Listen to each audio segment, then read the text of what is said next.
El negocio del petróleo, con sus altísimas inversiones, es de muy altos riesgos. Es un negocio en el que se mezclan el poder, el dinero, la política, la intriga internacional. Si alguna empresa simboliza la esencia de este juego, lo encarna, este juego de grandes apuestas, grandes riesgos, grandes ganancias, es la empresa estadounidense ExxonMobil. ExxonMobil acaba de destronar a Walmart como la compañía más grande del mundo. Y esta noticia ha coincidido con la publicación de un extraordinario libro que revela los secretos de esta gran petrolera. Se titula Imperio Privado y su autor es el periodista Steve Coll, que hoy está con nosotros. Coll ha ganado en 2 ocasiones el premio Pulitzer y su especialidad es el periodismo investigativo. Él es un maestro en averiguar y hacer públicos secretos que los poderosos no quieren que se conozcan. La CIA y la familia Bin Laden han sido los focos de atención de sus 2 últimos libros, que tuvieron mucho éxito.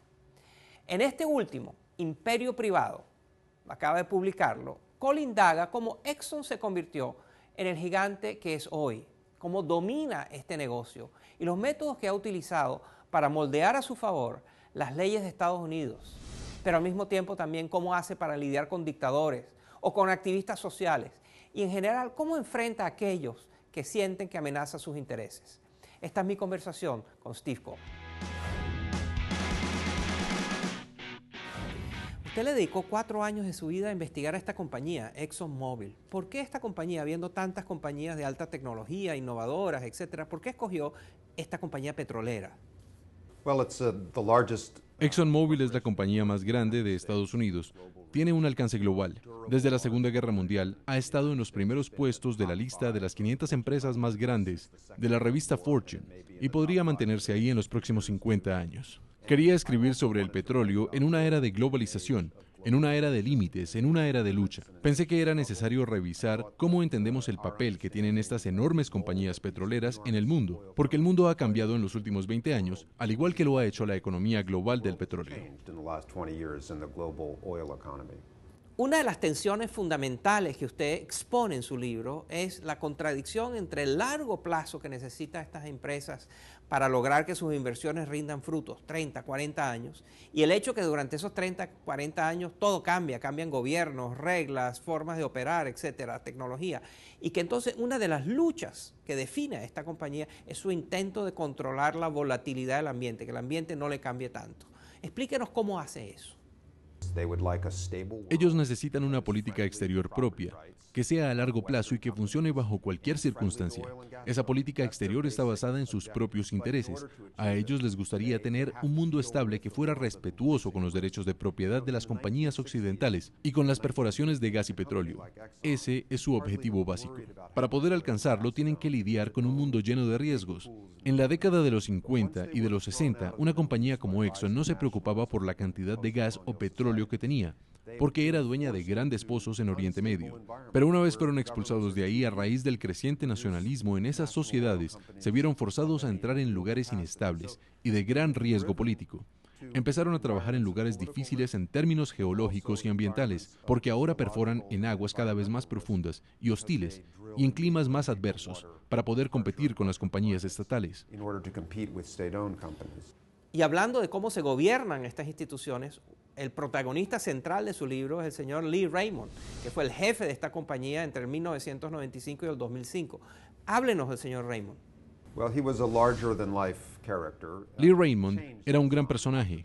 Cambió Exxon tras el accidente de Valdez en 1999 y usó esa crisis para reformar la compañía.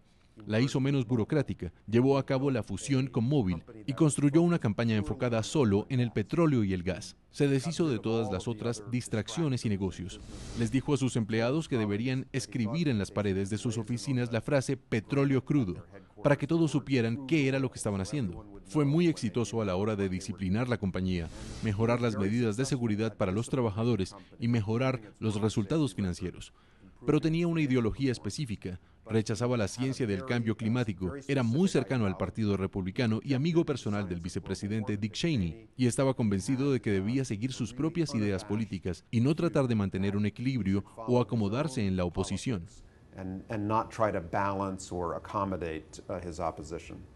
En su intento de manejar la volatilidad del ambiente, ExxonMobil toma muchas iniciativas para contrarrestar las acciones de grupos, empresas rivales, gobiernos que atentan contra sus intereses. Usted ilustra muchos de estos. De todos estos, ¿cuál es el que más le impresionó a usted? Tras los acuerdos de Kioto, invirtieron mucho, y con buen resultado, en grupos que cuestionaron el calentamiento global, porque había muchas objeciones entre las naciones industrializadas al acuerdo de Kioto desde el punto de vista económico y de equidad. El Senado de Estados Unidos votó 97-0 para decirle a la administración Clinton: rechacen este acuerdo. Exxon, a pesar de ser la corporación más grande de Estados Unidos, hizo lo que yo considero que es una decisión radical: perseguir a la ciencia. Y silenciosamente fueron grupos, algunas veces directamente, algunas veces a través del Instituto Estadounidense de Petróleo, que no eran dirigidos por científicos, sino por activistas del libre mercado. Pero ExxonMobil también opera en países fallidos, en países donde el gobierno es muy débil o no existe o no funciona, donde hay países donde parece que lo único que funciona son las operaciones petroleras de esta empresa. Sí, básicamente construyeron su propia infraestructura, tratando de evitar que las condiciones locales los afecten, manteniendo un perfil bajo, ajenos a las controversias generadas por la violencia, aun cuando la violencia pululaba a su alrededor. Y el peso absoluto de su dinero en algunos de estos estados era dominante. Chad es un ejemplo. Allí, el Banco Mundial, ExxonMobil y el gobierno de Estados Unidos idearon un proyecto para derrotar la maldición en los recursos. La idea era obligar al gobierno a que invirtiera un importante porcentaje de las ganancias del petróleo en salubridad. Bueno, el acuerdo se dañó. Chad quería comprar armas, no mejorar la salud de su pueblo.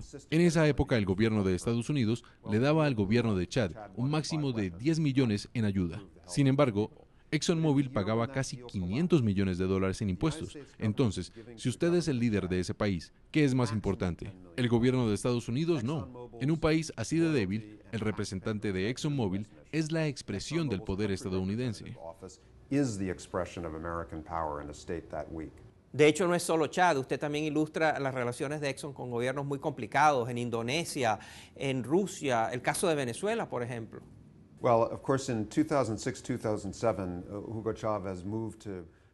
Claro que sí. En el 2006 y 2007, Hugo Chávez cambió los términos de los acuerdos que había hecho con las compañías internacionales de petróleo. Básicamente los forzó. Tenían que escoger entre recibir términos menos favorables para quedarse como socios o tendrían que irse. Y ExxonMobil y Conoco fueron las únicas dos compañías que decidieron irse. ExxonMobil, por un lado, contrató abogados de Wall Street, especializados en incautación de bienes de compañías en medio de disputas, y por otro lado, trató de manejar un complejo acuerdo de bonos con el gobierno de Venezuela llamado The Cash Waterfall, o la cascada de dinero. Al final, en una víspera de Año Nuevo, lograron que una corte de Nueva York les otorgara el control de cerca de $300 millones, propiedad del gobierno de Venezuela. Fue como una emboscada, pero hecho a través de abogados y en los tribunales. Fue un ejemplo de lo duro que ExxonMobil puede proceder.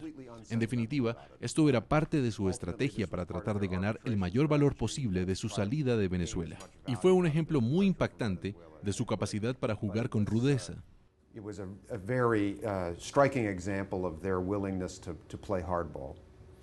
Y para concluir, usted ha dicho que está convencido que ExxonMobil nunca viola las leyes. Cuéntenos de eso.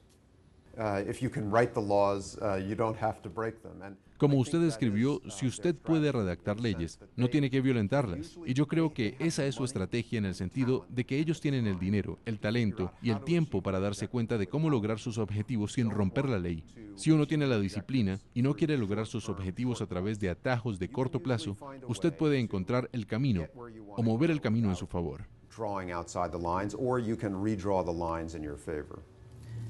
Imperio Privado, ExxonMobil y el Poder Americano, de Steve Coll. Un libro extraordinario que le ayudará a entender cómo funciona el mundo de hoy. Muchas gracias, Steve Coll.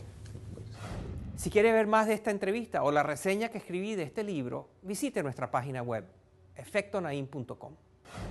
La juventud que está cambiando el mundo. Nuestro reportaje después de la pausa. No se vaya.